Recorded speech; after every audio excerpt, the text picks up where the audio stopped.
तो ये जो वैक्सीन है, आप अच्छे से ध्यान से आपने वीडियो को देखा, अगर नहीं देखा तो पूरा वीडियो देख लें, जिससे कि आपको समझ में आ जाए कि कौन सा वैक्सीन हमने कब लगाया है, उसका बूस्टर डोज कब लगाया है, उसका इम्यूनिटी जो है वो कितने टाइम तक रहता है। नमस्कार दोस्तों, स्वागत है आप सभी का हमारे अपने ओजस गोट फार्म मध्य प्रदेश में। आज की वीडियो में हम बात करने वाले हैं गोट वैक्सीनेशन शेड्यूल के बारे में, बकरे बकरियों में लगने वाली वैक्सीन के बारे में। बकरे बकरियों में कितने तरह की वैक्सीन लगती है, कितने टाइम का गैप देना पड़ता है, जैसे कि आपने कोई वैक्सीन लगाया तो उसके कितने मंथ के बाद आप वो वैक्सीन लगाएं। वो वैक्सीन जो होती है बकरे बकरियों में कितने एज के बाद लगनी चाहिए, बकरी के छोटे बच्चे होते हैं उन्हें किस मंथ में वैक्सीन लगाना चाहिए। आज की वीडियो में हम बकरे बकरियों में लगने वाली सारी वैक्सीन को कवर करेंगे। जी हाँ, जितनी भी तरह की बीमारियां होती है उन सभी की जो वैक्सीन बनाई हुई है, उन सभी वैक्सीन को हम आज की वीडियो में कवर करने वाले हैं। जैसा कि मैं आपको बता दूं कि हम बकरी पालन जो है पिछले 4 सालों से कर रहे हैं और तभी से हम उस वैक्सीनेशन चार्ट को फॉलो कर रहे हैं। तो आज मैं आपको उसी वैक्सीनेशन चार्ट को दिखाने वाला हूं, जिससे कि हमारे वीडियोज़ में जो है हमारे कुछ सब्सक्राइबर हैं जो हमारे वीडियोज़ देखते हैं। अगर आप नहीं देखते हैं तो आप देखिएगा। तो हमारे एक सब्सक्राइबर का कमेंट्स था कि सर वैक्सीनेशन शेड्यूल के ऊपर एक वीडियो बनाइए, तो जो है मिस्टर यासीन है जिन्होंने कमेंट किया था। तो मिस्टर यासीन, आप ध्यान से देखिएगा और जो भी लोग इस वीडियो को देख रहे हैं ध्यान से देखिएगा। आज के वीडियो में हमने बकरे बकरियों में होने वाली सारी बीमारियां जो कि जानलेवा बहुत ज़्यादा नुकसानदेह बीमारियां होती है, जो हमारे बकरी पालकों को बहुत ज़्यादा नुकसान देती है, उन बीमारियों का लगने वाली जो वैक्सीन है, उन वैक्सीन को हम स्टेप बाय स्टेप आज की वीडियो में आपको बताऊंगा। जैसा कि आप लोग जानते हैं कि वैक्सीन उसी बीमारी की बनती है जिसका कोई इलाज नहीं होता है। सपोर्टिव इलाज की हम बात करें तो सभी बीमारी को सपोर्टिव इलाज है, पर सपोर्टिव इलाज 100% बकरियों को नहीं बचा सकता। जैसे कि हम एग्जाम्पल लें पीपीआर का, तो पीपीआर भी जो है बहुत ज़्यादा बकरियों की जान ले लेता है, तब जाकर हमारी कुछ बकरियां बचती है। तो उसी तरह जितनी भी बीमारियां हैं जिनकी वैक्सीन बनी हुई है, उन सारी वैक्सीन को हम आज की वीडियो में कवर करेंगे। जैसा कि आपने पिछले वीडियो में हमारे कुछ चार्ट देखे होंगे, कुछ चक्र, जैसे कि फसल चक्र आपको दिखाया था, दूसरा हमने आपको आहार चक्र दिखाया था। आज की वीडियो में हम आपको वैक्सीनेशन चार्ट दिखाएंगे। तो चलते हैं वैक्सीनेशन चार्ट की ओर।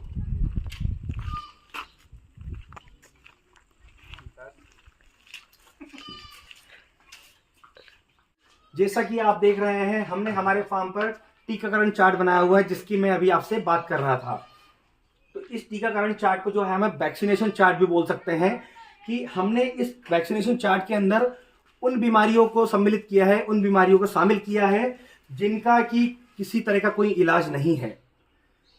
इन सारी बीमारियों की जो है वैक्सीन बनी हुई है, और आप जानते होंगे, और बता दूं कि वैक्सीन उन्हीं बीमारियों की बनती है जिनका कोई इलाज नहीं होता है।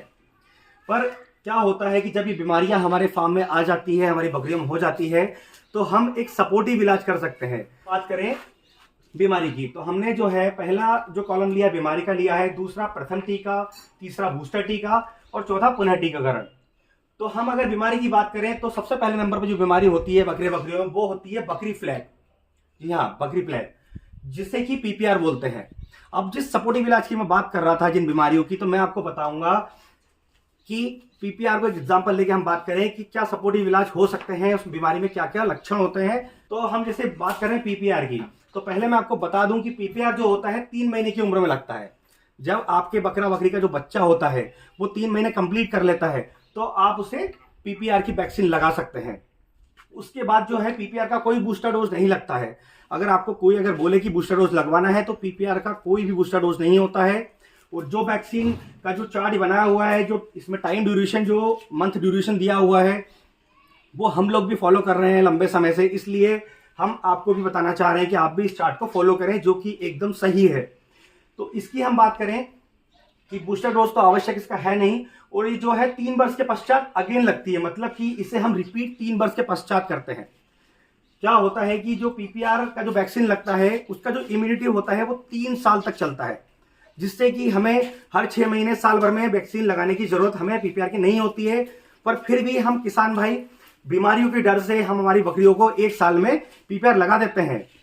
पर एज पर साइंटिस्ट जो होते हैं वो बात करते हैं, वो कहते हैं कि आपको 3 वर्ष भी पीपीआर की वैक्सीन लगाने के बाद डरने की जरूरत नहीं है।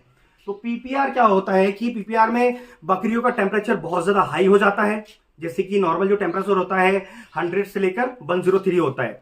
पर जब पीपीआर होता है तो उनका टेम्परेचर 105, 107, 108 तक पहुंच जाता है, तो हाई टेम्परेचर। दूसरा जो होता है शूटिंग डायरिया क्या होता है कि जब फीवर होता है तो उनका खान पान में गड़बड़ी हो जाती है जानवरों की, जिससे कि उन्हें डायरिया हो जाता है।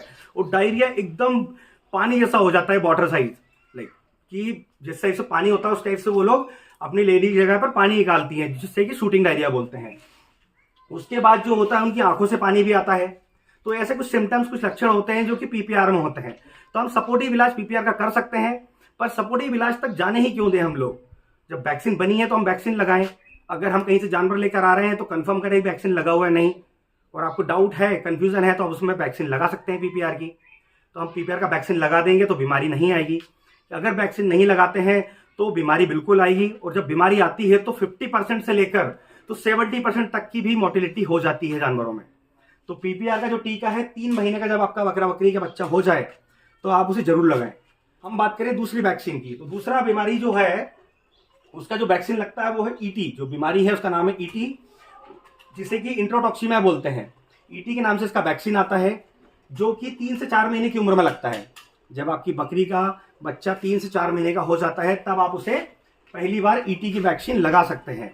उसके बाद अगर हम बूस्टर की बात करें तो इसका जो है, इसका बूस्टर बिल्कुल लगाना बहुत जरूरी होता है, जो कि 3 से 4 हफ्ते के बाद ही आप बूस्टर लगा सकते हैं।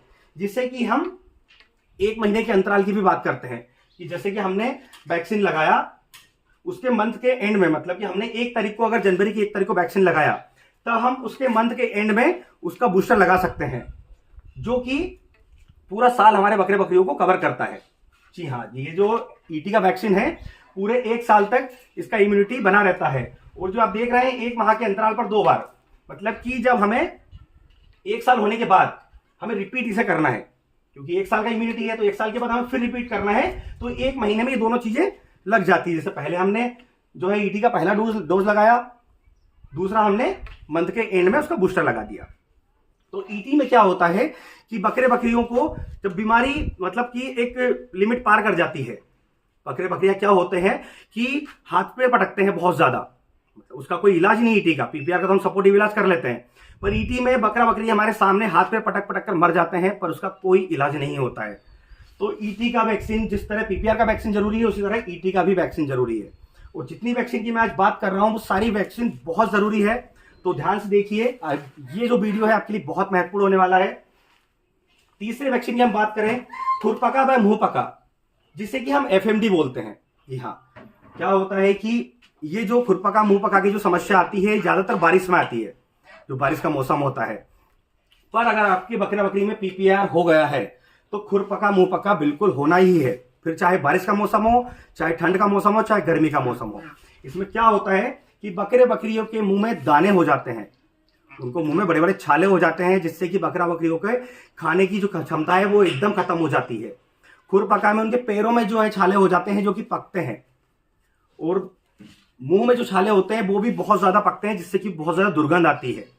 तो खुरपका मुंहपका जो है एफएमडी, इससे भी आप जो पहला वैक्सीन है 3 से 4 महीने, आपने देखा कि ईटी में भी 3 से 4 महीने पर आप लगा सकते हैं। उसी तरह आप 3 से 4 महीने की उम्र में जब आपका बच्चा, बकरी का बच्चा जो है 3 से 4 महीने की उम्र का हो जाता है तो आप उसे एफएमडी भी लगा सकते हैं। प्रथम टीकाकरण के बाद इसका बूस्टर लगता है। जी हाँ, इसका जो बूस्टर लगता है वो भी 3 से 4 सप्ताह के बाद लगता है। मतलब कि ये अपने, जैसा आपको एग्जांपल दिया मैंने कि आपने ईटी लगाया, उसके मंथ के एंड में आप उसका बूस्टर लगा सकते हैं। उसी तरह जब आप एफएमडी लगाते हैं तब भी आप उसे जो है उसका बूस्टर डोज मंथ के एंड में लगा सकते हैं। और इसका जो इम्यूनिटी होता है वो 6 महीने का होता है। एफएमडी आपको हर 6 मंथ में लगाना होता है। मतलब कि आपने जो है, जब भी आपने एफएमडी का वैक्सीन लगाया उसके 6 महीने आप काउंट करके एफएमडी का वैक्सीन आपको रिपीट करना है। तो अगली वैक्सीन की हम बात करें, जिसे कि बकरी चेचक, जिसे गोट पॉक्स भी बोलते हैं कुछ लोग, ये भी जो है 3 से 4 महीने की उम्र में लग जाता है। जी हाँ, जैसा कि आपको बताया कि जब आपका बकरा बकरी का बच्चा 3 से 4 महीने क्रॉस कर लेता है, वो 3 से 4 महीने का हो जाता है, तब आप उसे गोट पॉक्स से वैक्सीन लगा सकते हैं। इसके बाद इसका बूस्टर डोज भी लगाना बहुत जरूरी है। इसका बूस्टर डोज भी आप इसे उसी मंथ के एंड में आप लगा सकते हैं। जी हाँ, जब आप वैक्सीन लगाते हैं तो उसके मंथ के एंड में आप उसका बूस्टर डोज भी लगा सकते हैं, जो कि पूरे 1 साल हमारे बकरे बकरियों की सुरक्षा करता है। क्या होता है कि जब हम वैक्सीन लगाते हैं, जैसे कि हमने जनवरी 2023 में हमने वैक्सीन गोट पॉक्स का लगाया था, तो हम जनवरी 2024 में हमें रिपीट करना है इसी को। जी हाँ, जो गोट पॉक्स है हमने 3 से 4 महीने के बेबी को लगाया, उसके 1 महीने के बाद हमने जो है उसका बूस्टर डोज लगाया, फिर रिपीट हमें नेक्स्ट ईयर करना है। 1 साल तक इसका इम्यूनिटी बना रहता है। गोट पॉक्स जो है जिसकी हम बात कर रहे हैं, एक ऐसी बीमारी है जिसमें क्या होता है कि आपके जो बकरा बकरी होते हैं उनकी स्किन के ऊपर बड़ी बड़ी गांठें हो जाती है। जी हाँ, गांठें होती छोटे से शुरू है पर वो बड़ी बड़ी हो जाती है, जिनका कि किसी तरह का कोई इलाज नहीं होता है। क्योंकि शरीर में जब 1 गांठ या 2 गांठ हो जाती है तो हम उसका इलाज कर देते हैं कि उसे जब वो पकता है तो हम उसको साफ करके क्लीन करके उसमें कोई ऑइंटमेंट लगा देते हैं। पर जब गोट पॉक्स होता है तो बकरा बकरी का पूरे शरीर पे गांठें हो जाती है। एग्जाम्पल के तौर पे हम जो है अभी जैसे कि गौ माता के स्किन पे जो लंपी वायरस आया हुआ था, जो आपने देखा होगा, जिसमें बहुत ज्यादा शरीर पे गांठें हो रही थी, उसी तरह जो है गोट पॉक्स में भी हमारे बकरियों के ऊपर बहुत ज्यादा गांठें हो जाती है और जब वो फिर पकने लगती है तो उनके अंदर छोटे छोटे कीड़े पड़ने लगते हैं। तो इससे अगर अपनी बकरी को बचाना है, आप चाहते हैं कि आपके बकरियों में ये बीमारी ना आए, तो आप गोट पॉक्स जरूर लगाएं। उसके बाद हम बात करें अगली बीमारी की, जो है कि अगला जो वैक्सीन है हमारा, इसमें गलघोटू हेमोरेजिक सेप्टिसीमिया, जिसे कि एचएस भी बोलते हैं। जी हाँ, इसके अंदर क्या होता है कि हमारा जो बकरा बकरी होते हैं उनके गले में सूजन आ जाती है, उनके गले में गांठ टाइप्स हो जाती है, एक बड़ा सा ऐसा लगता है जैसे बहुत ज्यादा स्वेलिंग आ गई है, जो कि हम कई तरह की इलाज करते हैं। पर कभी कभी कुछ इलाज जो है काम कर जाते हैं, पर अगर 1-2 जानवर को है तो आप इलाज कर लेंगे। अगर आपके यहाँ ज्यादा जानवर है और ज्यादा जानवरों में जो है एचएस की बीमारी आ गई, जिससे कि हम गलघोटू बोलते हैं, वो अगर आ गई है तो आपको उसमें जो है बहुत ज्यादा खर्च आ जाता है आपको उस बीमारी का इलाज करने में। तो ज्यादा खर्च से बचना है और मोर्टेलिटी से बचना है। क्या होता है जब गलघोटू होता है तो जानवर खाना पीना कम कर देता है, क्योंकि उसके गले में दर्द होता है बहुत ज्यादा और उसका गला सूजकर बहुत ज्यादा बड़ा हो जाता है। तो इसका समय से इलाज भी जरूरी है। इलाज करने के बाद भी हमारे जो है फार्म पे काफी बड़ा मोर्टेलिटी हो जाती है, तो इसके लिए हमें सतर्क रहें और जो एचएस का जो वैक्सीन है वो जरूर लगाएं। उसमें जो है ये भी आपको 3 महीने की उम्र से शुरू हो जाता है। जैसा कि आपको बताया मैंने कि आपका बकरा बकरी का बच्चा 3 महीने का हो जाता है तब आप इसे लगा सकते हैं। और इसके बाद जो है इसका बूस्टर डोज भी लगता है। सेम जो है आपको जब आपने वैक्सीन लगाई तो 3 से 4 सप्ताह के बाद आप इसका बूस्टर डोज भी लगा सकते हैं। उसके बाद हम बात करेंगे इसकी वैलिडिटी, मतलब कि कब तक हमारे बच्चों की बकरे बकरियों की सुरक्षा करता है। तो जो है हम इसे 6 महीने से लेकर 1 साल में भी रिपीट कर सकते हैं। जैसा कि साइंटिस्ट की जो बुक्स जो होती है, साइंटिस्ट लोग जो ट्रेनिंग में बताते हैं और जो एज पर गवर्नमेंट सर्टिफाइड जो साइंटिस्ट होते हैं वो बोलते हैं कि आप इसे चाहे तो 6 मंथ में लगा सकते हैं। पर ऐसा जरूरी नहीं है कि आपको लगाना है, क्योंकि 1 साल तक भी इसका इम्यूनिटी बॉडी के अंदर रहता है। तो ये जो है गलघोटू ये नॉर्मली होता है, हमारे यहाँ भी देखा गया है हमारे बकरे बकरियों में। आपने भी आपके बकरे बकरियों में देखा होगा कि गले में जो सूजन होती है, हम सोचते हैं कि गले में किसी चीज ने काट लिया होगा या किसी तरह का इन्फेक्शन होगा, पर ऐसा कुछ नहीं होता है। वो गलघोटू जो बीमारी है जो वही होती है। तो हमें ये वैक्सीन भी बहुत ही जरूरी है जो कि हमें लगाना है। अब जो है आपने देखा कि हर वैक्सीन में 3 से 4 महीने की उम्र लिखी हुई है। इसका मतलब ये नहीं है कि आपको 3 से 4 महीने पे जाके सारी वैक्सीन एक साथ लगानी है। अब मैं आपको बताऊंगा कि इन वैक्सीन के बीच में कितना कितना समय का, कितने महीने का आपको गैप देना है। तो ध्यान दीजिएगा। सबसे पहला जो वैक्सीन हमने लगाया वो लगाया हमने पीपीआर। इसका बूस्टर डोज तो लगाना नहीं है, क्योंकि ये 3 वर्ष तक जो है इम्यूनिटी बनाकर रखता है। जब हम पीपीआर लगा देते हैं तो इसके 10 से 15 दिन के अंदर, 10 दिन के बाद लगा सकते हैं, बाकी एक हम टेंटेटिव लेते हैं कि 10 से 15 दिन के बाद हम ईटी भी लगा सकते हैं। जैसा कि 3 से 4 महीने का आपका बच्चा जो है 3 महीने का हुआ, आपने पीपीआर लगाया, उसके 10 से 15 दिन के बाद में आपको उसी बच्चे को ईटी लगा देना है, मतलब कि 3 महीने 15 दिन के बाद। उसके बाद हम जो है जब बूस्टर लगाते हैं मंथ के एंड में, तो मंथ के एंड में हमारा बूस्टर लगता है, तो बूस्टर के 10 से 15 दिन के बाद में हमें एफएमडी लगाना है। आप जब पहली वैक्सीन लगाएंगे ईटी की, उसके बाद उसके 15 दिन के बाद एफएमडी ना लगाया, उसका बूस्टर डोज लगने के बाद 15 दिन काउंट करें, 10 से 15 दिन, और फिर आप एफएमडी लगाएं। तो एफएमडी का जो बूस्टर है, जैसे कि हमने एफएमडी लगा दिया, उसके बाद जब एफएमडी का बूस्टर लगता है 1 महीने के बाद, 1 महीने के एंड तक हम बात करें, तो बूस्टर के 10 दिन के बाद, जी हाँ, बूस्टर लगता है। हर चीज का आपको बूस्टर भी काउंट करना है। ये नहीं कि आपने वैक्सीन लगा दिया उसके 10 से 15 दिन काउंट कर लिए, ऐसा नहीं है। आपको उसके बूस्टर से 10 से 15 दिन काउंट करना है। जब हम एफएमडी लगाएंगे उससे 10 के 15 दिन के बाद में, जब जो 3 से 4 हफ्ते के बाद जब जो बूस्टर लगेगा, तो बूस्टर के 10 से 15 दिन के बाद हमें गोट पॉक्स लगाना है। जी हाँ, और गोट पॉक्स का जो है मंथ के एंड तक जो है हमारा बूस्टर डोज लग जाएगा। तो बूस्टर डोज के 10 से 15 दिन के बाद आप इसे एचएस भी लगा सकते हैं। जी हाँ, मतलब कि आपको जिन जिन का बूस्टर डोज है उसके 10 से 15 दिन का गैप रखकर आप नेक्स्ट वैक्सीन लगा सकते हैं। जैसा कि पीपीआर का कोई बूस्टर नहीं है तो हम पीपीआर जब लगाएंगे उसके 10 से 15 दिन हम काउंट करके गिनती करके ईटी लगा देंगे। पर जिसका बूस्टर है हमें उसके बूस्टर के बाद 10 से 15 दिन काउंट करके अगली वैक्सीन को लगाना है।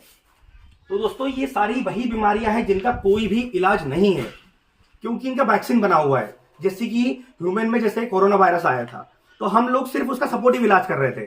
हमारे पास ऐसा कोई परफेक्ट इलाज नहीं था जिससे कि हम कोरोना वायरस को अपनी बॉडी से खत्म कर दें। इसलिए उसका वैक्सीन बनाया गया था कि हमने उसका वैक्सीन समय से लगा तो उसका इलाज हुआ। जी हाँ, इसी तरह से आपको जितनी भी वैक्सीन लगी जो बताई आपको जो बकरे बकरियों में लगती है वो सारी वैक्सीन जो हम हमारे बकरे बकरियों को लगाते हैं। तो ये जो वैक्सीन चार्ट आप देख रहे हैं इसे हम कई सालों से फॉलो करते आ रहे हैं। जैसे कि मैंने आपको बताया है कि हम पिछले 4 सालों से बकरी पालन कर रहे हैं और हमेशा से हमने इसे फॉलो किया है। और हमारे फार्म पर सारी जितनी भी गोट्स है सारी आपको वैक्सीनेटेड मिलेगी, जिनको कि सारे वैक्सीन सारे टीके लगे हुए मिलेंगे। जी हाँ, तो आप भी आपकी बकरियां चाहे ग्रेसिंग पे हो, चराई पे रहो या चाहे स्टॉल फीड पे हो, आपको ये वैक्सीन लगवानी है। ये वैक्सीन बहुत ज्यादा जरूरी है जिससे कि आप अपने बकरे बकरियों को ऐसी भयंकर बीमारियों से बचा सके। ये जो बीमारियां हैं इनके सिर्फ सपोर्टिव इलाज होते हैं। जैसा कि मैं आपको बता दूं कि ये जो वैक्सीन है काफी कम रेट में आती है। जी हाँ, जैसे कि पीपीआर एग्जांपल के लिए लें तो 100 गोट्स का जो है मल्टी डोज आता है जो कि सिर्फ 500 रुपए का आता है। बाकी अगर सिटी वाइज हम बात करें तो और भी सिटी वाइज हम जैसे देखें तो कई मेडिकल्स पे डिस्काउंट मिल जाते हैं और कहीं पे सस्ती भी मिल जाती है। और अगर आप चाहें तो पशु चिकित्सालय जाकर जो डॉक्टर्स होते हैं वेटनरी के उनसे अगर आप वैक्सीन लगवाते हैं, जो गवर्नमेंट वैक्सीन आती है तो वो और भी काफी कम पैसों में लग जाती है। अगर आप खुद से लगाना जानते हैं, आपने कहीं से प्रशिक्षण लिया है तो ये सारी वैक्सीन आप खुद लगाएं। अगर आप चाहते कि नहीं हमें वैक्सीन नहीं लगाना है, किसी तरह का कोई नुकसान ना हो जाए, आप डरते हैं, तो आप जो है पशु चिकित्सालय जाकर डॉक्टर से अपने गोट्स को सारी वैक्सीन लगवा सकते हैं। तो ये जो वैक्सीन है आप अच्छे से ध्यान से आपने वीडियो को देखा, अगर नहीं देखा तो पूरा वीडियो देख लें जिससे कि आपको समझ में आ जाए कि कौन सा वैक्सीन हमने कब लगाया है, उसका बूस्टर डोज कब लगाया है, उसका इम्यूनिटी जो है वो कितने टाइम तक रहता है। इस चार्ट के अंदर मैंने वो सारी वैक्सीन कवर की है जो कि हमें हमारी गोट्स को लगाना चाहिए। तो ध्यान रहे जब भी आप वैक्सीन लगाएं, अगर वैक्सीन लगाने के बाद आपको जानवर को किसी भी तरह की कोई समस्या होती है, लाइक वैक्सीन कुछ वैक्सीन ऐसी होती है जिसमें कि गांठें हो जाती है वैक्सीन लगने के बाद, तो उसकी जो है बर्फ से आप सिकाई कर दें जिससे कि वो गांठें मिट जाए। और अगर वैक्सीन लगाने का फीवर भी आता है तो आप खुद से अगर इलाज करते हैं तो बहुत अच्छी बात है। अदरवाइज आप अपने पास के पशु चिकित्सालय में जाकर अपने जानवर को दिखा सकते हैं जिससे कि आपका जानवर स्ट्रेस में ना रहे और ज्यादा बीमार ना हो।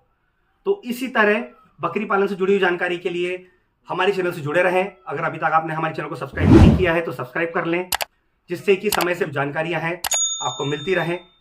तो मिलते हैं अगले वीडियो में नई जानकारी के साथ। धन्यवाद।